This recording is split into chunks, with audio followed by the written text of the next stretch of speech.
I've been flat out asked by, I think the guy was Malaysian or whatever, flat out asked, how much to be with you just for one night, name your price. And he knew I wasn't no prostitute. There was tons of prostitutes in the area because I perform in a lot of bars and nightclubs, 5-star, who there's working girls hanging on. He came to me. And so a lot of them are just used to getting what they want. Don't drink, don't smoke, I'm a healthy chick. I like a brother getting money, kinda wealthy shit. Don't want a dummy looking bummy or a beta bitch. I need a honey who gon' love and give me crazy dick. All I do is think about the bag. All I do is dream about the cash. 2 steps to the motherfucking side as I glide past. If you ain't reaching for the sky, then you ride last. I'm ready for the limelight. My hands rock steady cause the time's right. Billy born Betty, I'm the boss type. Looking for the heavy kinda king-like. I'ma get it how I get it till my heart stop. Get it how I live it till the mic drop. Hustle for the winner when I do.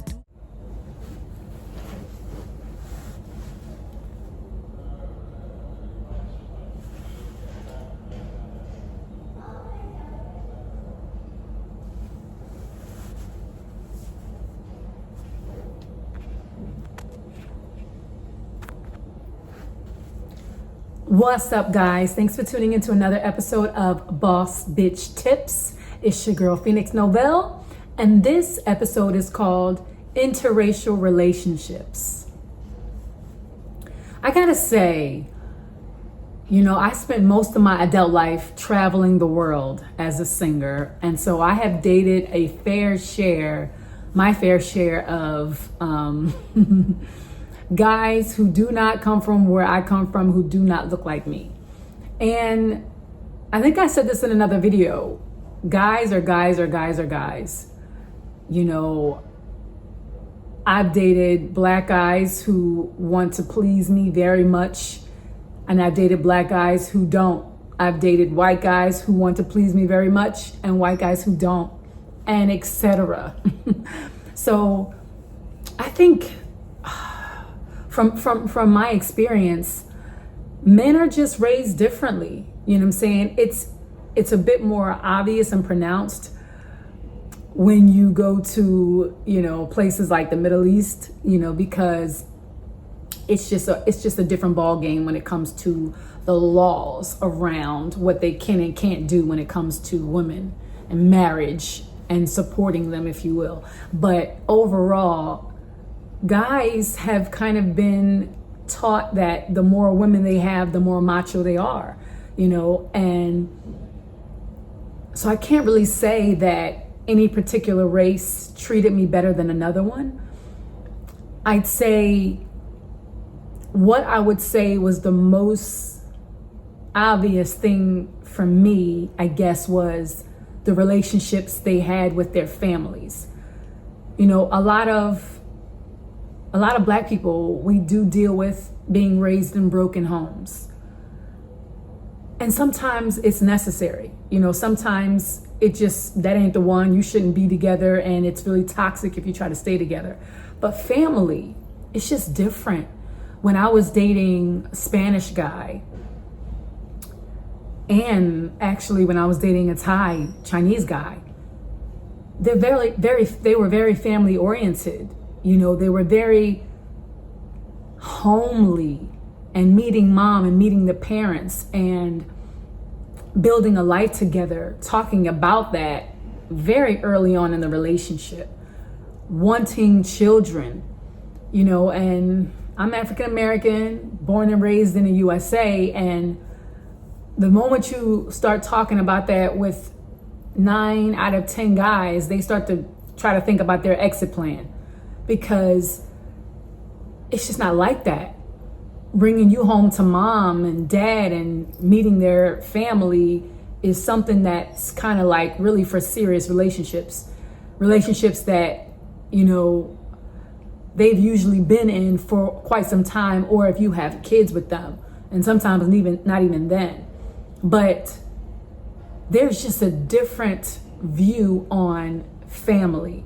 And anytime, and I don't know if that's because they were taught growing up by their parents that anybody who you are intimate with, you need to take seriously. Maybe they were taught, I don't know, maybe they were taught differently about what dating is and what it should be and how you should view somebody who you spend your time with or become intimate with.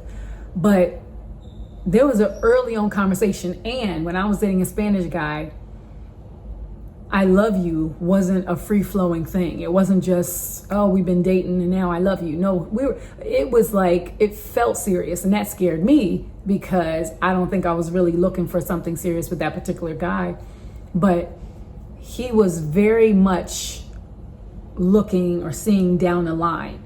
And we had been intimate pretty quickly, if I'm going to be honest. So it wasn't like he was putting on a facade or was looking at me through rose-colored glasses because he hadn't gotten any yet or whatever. No, it was quite the opposite. Like, and he was a good-looking guy. So all the things that we think, oh, maybe he wasn't good-looking or maybe he was insecure. No, he had a lot of things going for himself. But he was serious in relationships. And the same thing with the Thai Chinese guy. He was talking about serious things, and he was younger than me, you know? So I noticed that dating, especially traveling internationally, there was more conversation of long-term than there was when I was dating in my hometown, when I was dating mostly black guys. In the States, I was pretty much dating who I was around, you know, who was in my area, and there was a lot of black guys. And I was engaged to a black guy for a while who was pretty serious, but he still, you know, he was still doing dude shit, and I had to check him sometimes or whatever about it. But he was definitely more serious than a lot of other guys that I've dated that were black. I would say that was my biggest difference, you know, overall. Men, if they have the opportunity and the means, they will entertain other people. You know, I have been cheated on outside of my race, you know, so I'm not going to pretend a lot of y'all, you know, I have been lied to outside of my race. Some guys, if they don't want to spoil you or treat you like a queen, it don't matter what they look like, where they come from. You know, some of them value money more than others, you know, but I will say this, the more money they had, yeah, the more of them wanted to buy you. The more of them made you feel like you would just be one of many. And traveling, you know, again, going to some countries where there are princes and sheiks and all kinds of like royalty, if you will, they look at women very differently. And they'll say it to your face and make you feel like it to your face. Like, this is not going to be anything serious, or I have a wife, you'll be kept. And a lot of times they will take care of you. You know, they'll put you up, they'll get you your own place because they want to feel like you are just theirs. But it's not like a secret. A lot of them, they'll be very upfront about it because the game is obvious. It's like, all right, listen, I have a home, I have a kid, I have family, I have a wife, but I like you. So how can we make this work? That was a conversation that would be had with guys of other ethnicities. You know what I'm saying? In the States, or dealing with black guys that I mostly dealt with in the States, it was never like, it was always, my house ain't right, things ain't right, I don't really want to be with my wife, but I'm with her because of the kids. It was always something along the lines of a possibility that this person will leave that woman for you. Why? Because it put less pressure on them to buy you. You know, they could dangle the idea of something long term instead of having to actually show you with their means and security that they wanted to take care of you, and this is how I can provide. I can't guarantee you this, but I can give you this and this and this because this is practical. There was more honesty, I'd say, when it came to dealing with guys outside of my race. When it came to dealing with guys internationally, I will say as well, who happen to be outside of my race.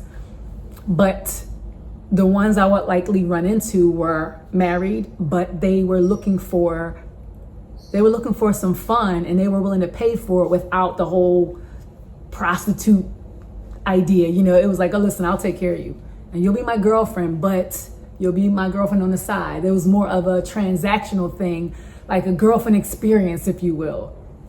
But in the States, and dealing with a lot of black guys, a lot of you, or they'll give you false hope, making you feel like there could be something more. There was always a problem in a relationship.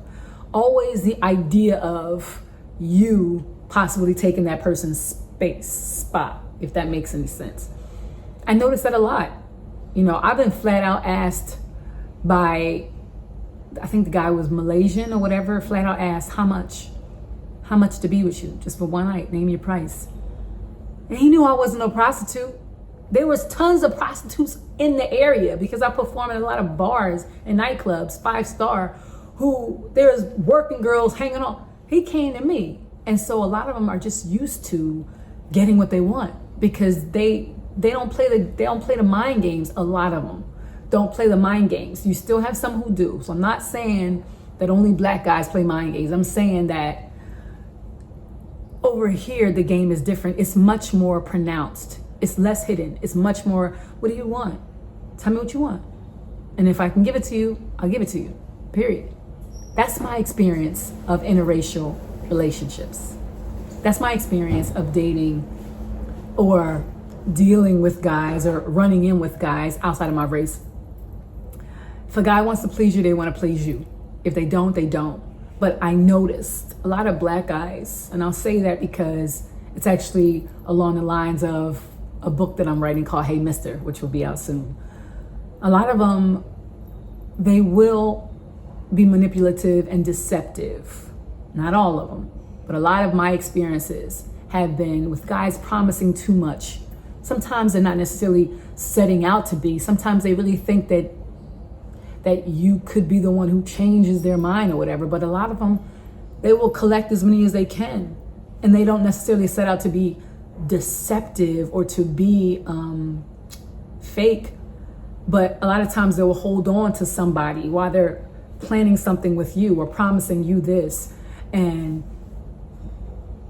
that's not a big experience that I had as I've traveled the world and dated. Now, mind you, I've been more so here internationally on a professional level. So maybe they just saw me differently than my peers or guys who met me, you know, back in the States when I was a little younger.